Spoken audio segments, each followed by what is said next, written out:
Slide 16. Post-COVID consolidation failure for 4 policies cause. தமிழகம் இப்படிப்பட்ட பொருளாதார சிக்கலால் மாட்டிக்கொண்டதற்கான 4 முக்கிய காரணங்கள் உள்ளன. அதை தவிர்த்து அவற்றில் ஒவ்வொன்றையும் மாற்றம் அதிகாரமும் மாநில அரசிடம் இருந்தது.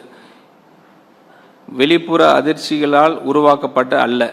முதலாவது, ஆண்டுக்கு ரூபாய் 25,000 கோடி வரை செலவாகும் புதிய நலத்திட்ட பொறுப்புகள் அறிமுகப்படுத்தப்பட்டனர். ஆனால் அவற்றை நிலையான முறையில் நீதி அளிக்கும் தேவையான இணையான வருவாய் ஆதாரங்கள் உருவாக்கப்படவில்லை. இரண்டாவது, மிக முக்கியமான வரி மற்றும் நிர்வாக சீர்திருத்தங்கள் தொடர்ந்து ஒத்திவைக்கப்பட்டன. 2017ஆம் ஆண்டில் இருந்து ஜிஎஸ்டி இழப்பீடு திட்டம் ஒரு நாள் முடிவுக்கு வரும் என்பது அனைவருக்கும் நல்லாவே தெரிந்தது.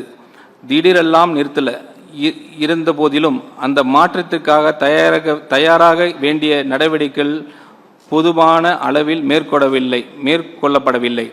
மூன்றாவது, அன்றாட நிதி பற்றாக்குறைகளை சமாளிப்பதற்காக மூலதன செலவுகளை தொடர்ந்து பலியிடப்பட்டன. அதன் விளைவாக ரூபாய் 31,055 கோடி மதிப்பிலான சொத்து உருவாக்க வாய்ப்பு இழக்கப்பட்டது. நான்காவது, மாநிலத்தின் பொதுத்துறை நிறுவனங்கள் PSU நீண்ட காலமாக இருந்து வந்த கட்டமைப்பு ரீதியான பலவீனங்கள் சரி செய்யப்படாமல் விடப்பட்டன. மின்துறையின் நிதி இடைவெளி நிரப்புவதற்கான ரூபாய் 1,45,180 கோடி செலவிடப்பட்டது. போக்குவரத்து துறையின் செலவுகள் டபுள்டு.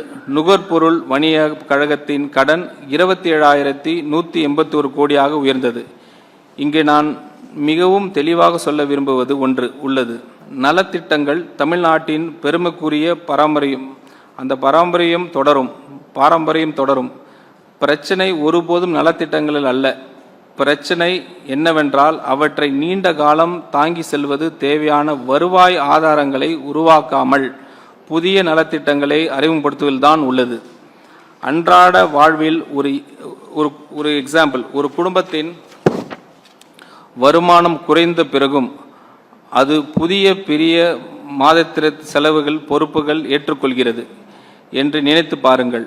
அதே நேரத்தில் செலுத்த வேண்டிய வரிகளை தொடர்ந்து ஒத்தி வைக்கிறது. வீட்டை பராமரிக்காமல் சிதைய விடுகிறது. மேலும் நஷ்டத்தில் இயங்கும் குடும்பத்தை தொழிலுக்கு அதை சீர்திருக்கி தொடர்ந்து பணம் செலுத்தி கொண்டே இருக்கிறது. இவற்றில் ஏதேனும் ஒன்றை தனியாக சமாளிக்க முடியும்.